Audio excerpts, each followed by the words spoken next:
BJP వాళ్ళు ఇక వాళ్ళు ఏమైనా మీటింగులు పెట్టుడు జై శ్రీరామనుడు, మీటింగులు పెట్టుడు జై శ్రీరామనుడు. మరి జై శ్రీరామ్ అంటే పైనుంచి ఏమన్నా పైసలు పడుతున్నాయా, లేకపోతే ఏమన్నా మనకు పథకాలు వస్తానయా, ఇంకేమన్నా వస్తానయా అంటే ఏమీ లేదు. తీసుకొస్తారు, మోడీతోటో మీటింగ్ పెట్టిస్తారు, 4 హిందీలో మాటలు మాట్లాడిస్తారు, ఎల్లగొడతారు. ఇక్కడ ఉన్నటువంటి 2 మంత్రులు సపోర్ట్ చేయరు, ఇక్కడ ఉన్నటువంటి జిల్లా అధ్యక్షుడు సపోర్ట్ చేయడు.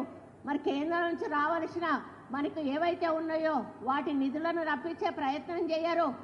మనకు అన్యాయం జరుగుతున్నా కూడా నోరు పూసుకొని కూర్చుంటారు. తెలంగాణ దేవాదాయ ధర్మాదాయ శాఖ మంత్రివర్యులు కొండా సురేఖ గారు నిన్న జై శ్రీరామ్ అంటే డబ్బులు రాలుతాయా, పథకాలు వస్తాయని చెప్పి అవహేళనగా మాట్లాడారు.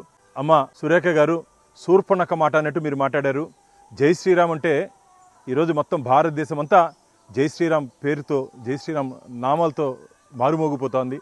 నిన్న జరిగినటువంటి ఎన్నికల్లో నీ మారిగే మాట్లాడే మమతా బెనర్జీ, నీ మారిగే మాట్లాడే స్టాలిన్, నీ మారిగే మాట్లాడే కేరళలో హిందూ వ్యతిరేక విధానాలు, హిందూ దేవుల గురించి అవహేళనగా మాట్లాడిన వాళ్ళందరూ చరిత్రహీనులుగా మిగిలిపోయారు.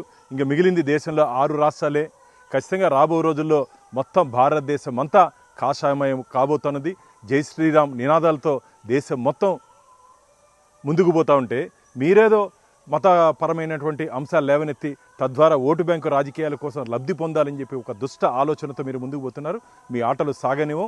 ఖచ్చితంగా రాబో రోజుల్లో తెలంగాణ గడ్డ మీద కూడా భారతీయ జనతా పార్టీ జెండాతో, కాసాయి అజెండాతో భారతీయ జనతా పార్టీ అధికారంలోకి రాకపోతోంది. వెంటనే నువ్వు దేవాదాయ ధర్మాదాయ శాఖ మంత్రిగా రాజీనామా చేయాలని చెప్పి డిమాండ్ చేస్తూ ఈ మధ్య ఇది ఒక అలవాటుగా మారిపోయింది.